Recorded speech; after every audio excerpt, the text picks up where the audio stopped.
Hello everyone, my name is Casper, here with me again. In today's video, I want to talk about a historical figure we all know, Mao Zedong, but in a more relaxed and straightforward way. You might be thinking, Wait, you are talking about him? Are you sure? If you say it wrong, you cannot go back to China.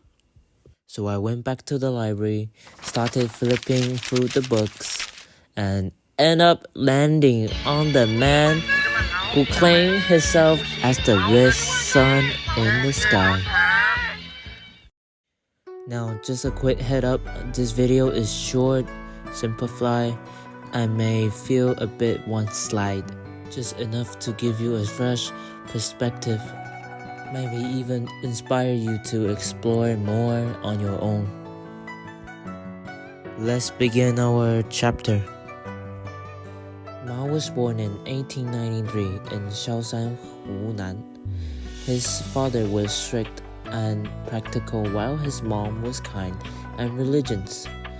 This makes shape Mao's own personality and strong-willed but emotionally complex. He hated role learning but loved stories of rebellions and war, especially books like Romance of Three Kingdoms and Water Margin. The early 20th century was a period of upheaval in China.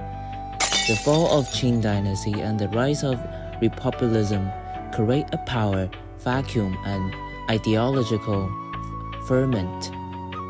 Mao moved to Changsha and later to Beijing, where he worked at Beijing University Library. There, he encountered a progressive thinker and was introduced to Marxism literature. In 1921, Mao became a founding member of Chinese Communist Party. His early political activity focused on organizing labor strike and peasant movement. His 1927 report on the investigation of the peasant movement in Hunan.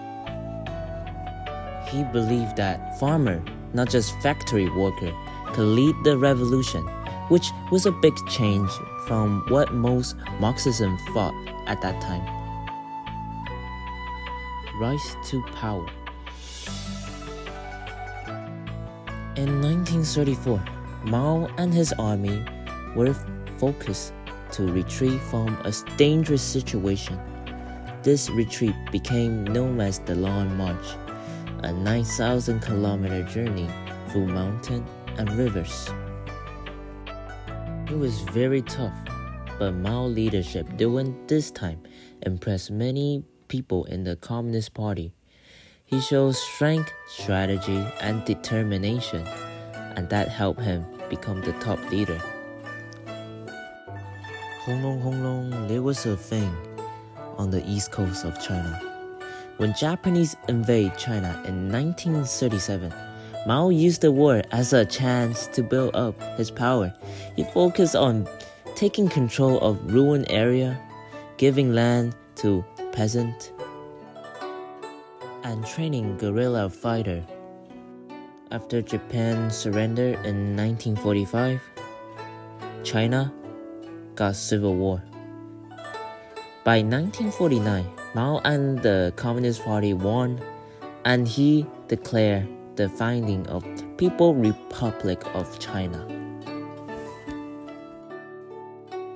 After becoming China leader, Mao went to completely change the country. He took land from landlords and gave it to farmers, but this also led to violence and many deaths. He launched big plans to boost the industrial, but based on what the Soviet did at that time. One of his famous plans was Great Land Forward, doing in 1958 to 1962, which meant to quickly modernize China, but it failed really badly. People was focused into communes. food production dropped, and a huge fame killed million. Later, Mao started a new thing, Culture Revolution. They went in 1966 to 1976 to get rid of old traditions and enemy, but it caused chaos. School closed, so it meant no education.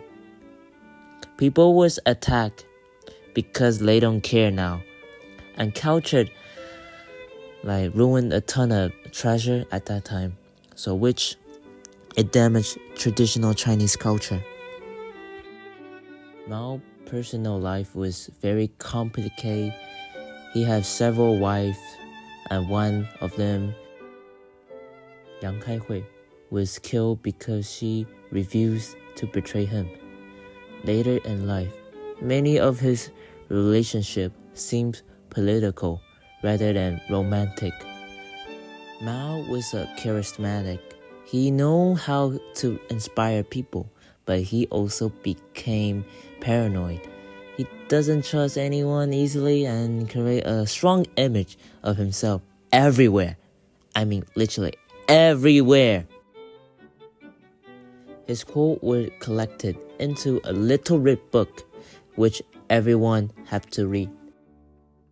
Wait, hold on. Let's make a song. Do you like Little Red Book? Dun dun dun dun. Yes, I do. Yes, I do. And Mao died in 1976. He had unified China and made it powerful, but also caused massive suffering. Even today, people agree about him. Some praise him or praise as him as a god, and other blame him for many tragedy. Now that we are reaching the end, I've got a few questions for you to think about. Some said that the real transformation of modern China doesn't happen under Mao's rule, but under Deng Xiaoping's reform and opening up policy that came after.